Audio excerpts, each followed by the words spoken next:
अस्सलाम वालेकुम। इस वीडियो में हम लोग सिग्नल एंड सिस्टम्स का आगे का टॉपिक कवर करेंगे।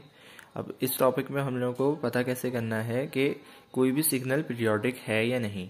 अब इसको पता करने के लिए क्या हमारे पास कंडीशन होती है कि पीरियोडिक सिग्नल के लिए एक्स ऑफ टी जो बराबर होता है वो किसके बराबर होता है, x of T plus time period.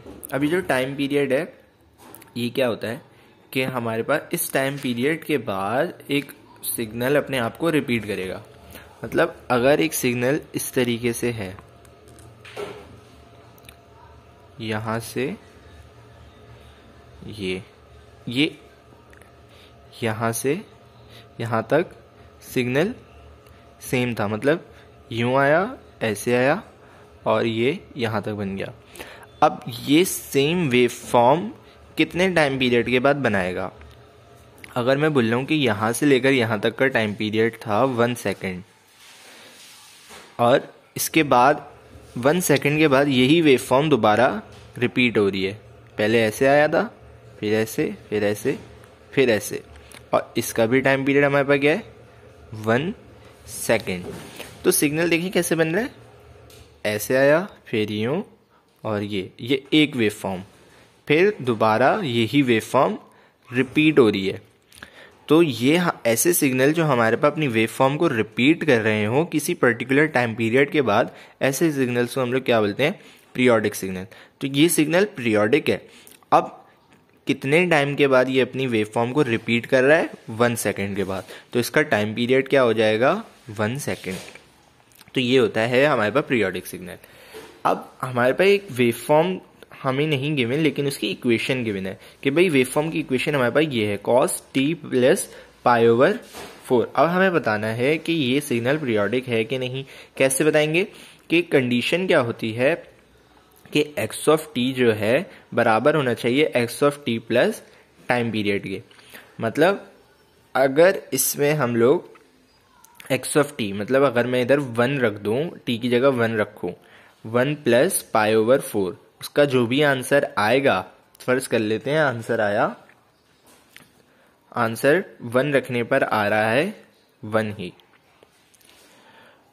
तो 1 रखने के बाद अगर मैं इसमें इसका टाइम पीरियड प्लस करा दूं, टाइम पीरियड आ रहा है 2, एग्जाम्पल के तौर पे बोल रहा हूं, टाइम पीरियड आ रहा है 2, तो यहां 1 रखूंगा, यहां 2 रखूंगा, प्लस कराऊंगा, जो भी आंसर आना चाहिए वो किसके बराबर आना चाहिए, 1। अगर तो ये कंडीशन ट्रू हो गई तो हमारे पास सिग्नल क्या है, पीरियोडिक। तो सबसे पहले ये निकाल लेते हैं कैपिटल टी, जिसको हम लोग बोलते हैं टाइम पीरियड। तो टाइम पीरियड कैसे निकालते हैं, तो ये सिग्नल देखें किस फॉर्म में दिया हुआ है हमें। हमारे पास सिग्नल की रिप्रेजेंटेशन कुछ इस तरीके से है, a cos omega T plus five, इस तरीके से गिवन है सिग्नल। तो ओमेगा किसके बराबर है, यहाँ पर 1 के बराबर है। अब हमें पता है कि ओमेगा का फॉर्मूला क्या होता है, 2π/t। अब ये जो t है ये हमें निकालना है, ये टाइम पीरियड है। तो यहां से t मैं निकालूंगा तो किसके बराबर आ रहा है, 2π। अब टाइम पीरियड आ रहा है 2π। अब मुझे पता लग गया भाई टाइम पीरियड 2π। अब ये सिग्नल पीरियोडिक कैसे हुआ, वो कैसे पता लगाएंगे कि मैंने बताया था इस कंडीशन में आप लोग क्या करेंगे, टी की जगह अपनी मर्जी से कोई भी वैल्यू रख दें, ये स्मॉल टी की जगह और कैपिटल टी की जगह जो कैपिटल टी की वैल्यू आई है। तो हमारे पास एक्स ऑफ टी मैंने टी की जगह 1 रखा है, तो जो इसका आंसर आएगा वही मेरे पास आंसर आना चाहिए इसका। तो चेक कर लेते हैं, cos 1 प्लस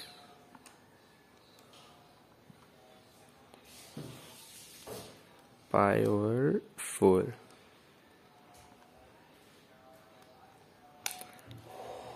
इसका आंसर आ रहा है मेरे पास 0.99। अब प्लस 2π भी करके देख लेते हैं, तो इसका भी मेरे पास आ गया आंसर 0.99। तो सेम आंसर आ रहा है टाइम पीरियड पर। तो एक्स ऑफ टी बराबर है x of T plus time period के। तो इसका मतलब क्या है कि ये सिग्नल जो है हमारे पास पीरियोडिक है। अब चलते हैं इसके नेक्स्ट पार्ट पर। नेक्स्ट पार्ट में भी हमें यही करना है कि हमारे पास सिग्नल गिवन है। अब देखिए यहाँ पर जो सिग्नल है वो कंपोजिट सिग्नल है, मतलब 2 सिग्नल को प्लस करके एक सिग्नल बनाया है। ये हमारे पास अलग सिग्नल है, ये हमारे पास अलग सिग्नल है, इन दोनों को प्लस करके एक हमारे पास सिग्नल बनाया जिसको एक्स ऑफ टी का नाम दिया। अब इसमें भी वही कंडीशन होगी कि हमारे पास क्या आएगा, x of T plus time period के बराबर आना चाहिए। तो इसमें ओमेगा 1 और इसमें ओमेगा 2 कर लेंगे। इस तरीके से हम लोग फाइंड आउट करेंगे।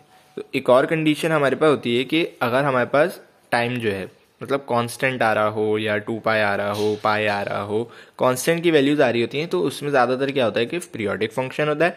और अगर हमारे पास कैपिटल टी इस तरीके से आ रहा हो 1/2 पाई या फ्रैक्शन में आ रहा हो या रूट में आ रहा हो, तो वो ऐसे सिग्नल्स हमारे पास ज़्यादातर क्या होते हैं, नॉन पीरियोडिक फंक्शन। तो इसमें हमने जब ओमेगा 1 देख रहे हैं तो किसके बराबर है, पाई/3। तो यहाँ से पाई ओमेगा की जगह उसका फॉर्मूला 2 पाई/टी।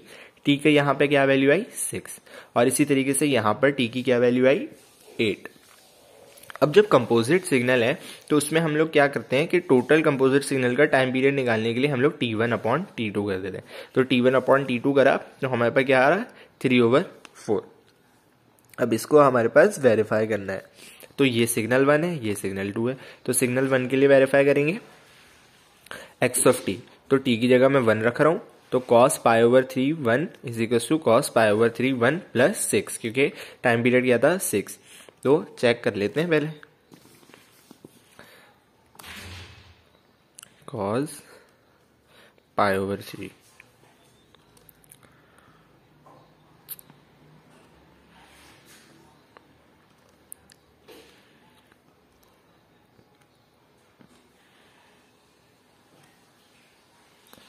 cos π/3 into 1